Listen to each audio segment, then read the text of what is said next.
கல்யாணம் நின்னு போச்சு. 12வது தோல்வி. பிக் பாஸ் திவ்யாவோட கண்ணீர் கதை தெரியுமா உங்களுக்கு? பிக் பாஸ் சீசன் 9 நிகழ்ச்சியில எல்லாருக்குமே பிடிச்ச ஒரு போட்டியாளரா இருக்காங்க நடிகை திவ்யா கணேஷ். இவங்க பிக் பாஸுக்கு வந்தப்போ பல பேரு எதுக்காக இந்த பொண்ணு இப்படி ரூடா நடந்துக்குது, ஓவர் ஆட்டிடியூட் அப்படின்னு பல பேரோட வெறுப்ப திவ்யா பெற்றுட்டாங்க.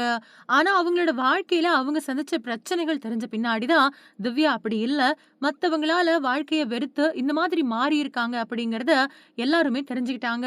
அப்படி திவ்யா சந்திச்ச பிரச்சனைகள் என்ன அப்படிங்கறத பத்தி தான் இப்ப பார்க்க போறோம். ராமநாதபுரத்துல பெரிய குடும்பத்துல கடைக்குட்டியா பிறந்தவங்க தான் நடிகை திவ்யா கணேஷ். இவங்களுக்கு மூத்தவங்க 2 அண்ணன், 2 அக்கா அப்படின்னு பெரிய குடும்பத்துல பிறந்த திவ்யா கணேஷுக்கு படிப்பு அப்படிங்கிறது எட்டாக்கனியாவே இருந்துச்சு. குடும்பத்துல இருக்கக்கூடிய எல்லாருமே படிப்புல கெட்டியா இருந்தப்பவும் திவ்யா கணேஷ் படிப்புல படுமக்கா இருந்திருக்காங்க. இருந்தாலும் வாழ்க்கையில எதையாவது சாதிக்கணும் அப்படிங்கிற வெறி அவங்களுக்கு இருந்திருக்கு. வழக்கறிஞர் ஆகணும், நீதிபதி ஆகணும் அப்படின்னு ஆசை இருந்தாலும் 12ஆம் வகுப்புல 2 சப்ஜெக்ட்ல தோல்வி அடைஞ்சதால ஒட்டு மொத்தமா குடும்பமும் அக்கம் பக்கத்தினரும் திவ்யா எதுக்குமே லாய்க்கு இல்ல அப்படின்னு வன்மத்தை கக்கியிருக்காங்க. யார் என்ன சொன்னாலும் மனம் தளராம இருந்த திவ்யா மறுபடியும் படிச்சு தேர்வு எழுதி 12ஆம் வகுப்புல தேர்ச்சி அடைஞ்சிருக்காங்க. அதைத் தொடர்ந்து சென்னையில படிப்பு தொடரணும் அப்படின்னு திவ்யா ஆசைப்பட்டதுனால பெற்றோர் சென்னைக்கு வர அனுமதிக்காம ராமநாதபுரத்துல ஏதோ ஒரு காலேஜ்ல படிச்சிருக்காங்க. அப்பதான் திவ்யாவுக்கு சென்னைக்கு வரக்கூடிய வாய்ப்பு கிடைச்சிருக்கு. அதாவது திவ்யாவோட 2வது அக்கா கர்ப்பமா இருக்க அவங்கள பாத்துக்கிறதுக்காக திவ்யா சென்னைக்கு வந்திருக்காங்க. அப்பதான் விஸ்காம் படிப்பு பத்தி திவ்யாவுக்கு தெரிய வர அது பத்தி பல பேர்கிட்ட கேட்டு விஸ்காம்ல சேர்ந்து படிச்சிருக்காங்க. அது மூலமா தான் குறும்படம் ஒண்ணுல ஃபர்ஸ்ட் டைம் திவ்யா நடிச்சிருக்காங்க. அதுக்கு பின்னாடி பல கட்ட முயற்சிகளுக்கு பின்னாடி 2 குழந்தைகளுக்கு அம்மாவா பிரியமானவளே சீரியல்ல உமா அப்படிங்கிற கேரக்டர்ல நடிச்சு தன்னோட நடிப்போட பயணத்தை ஆரம்பிச்சாங்க.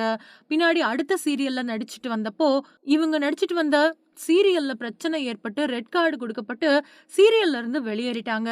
பின்னாடி மனசு நொந்து போன திவ்யா இனிமே சீரியலே வேணாம் அப்படின்னு நினைச்சப்பதான் அவங்களுக்கு மறுபடியும் சீரியல்ல நடிக்கக்கூடிய வாய்ப்பு கிடைச்சிருக்கு.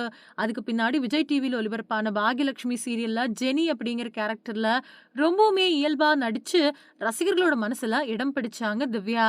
சீரியல்ல பல பிரச்சனைகளை தாண்டி முட்டி மோதி முன்னேறிட்டு வந்த திவ்யாவுக்கு தனிப்பட்ட வாழ்க்கையில மிகப்பெரிய சரிவு தான் கிடைச்சது.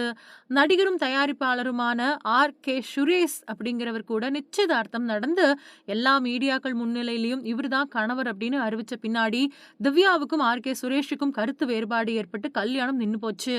கல்யாணம் நின்னு போனதுக்கு இவங்க தான் காரணம் அப்படின்னு பல பேர் குற்றம் சாட்ட அந்த மன அழுத்தத்துல இருந்து மெல்ல மெல்ல மீண்டு வந்த திவ்யா இப்போ பிக் பாஸ் வீட்டுக்குள்ள வந்து ரொம்பவே சிறப்பா விளையாடிக்கிட்டு இருக்காங்க.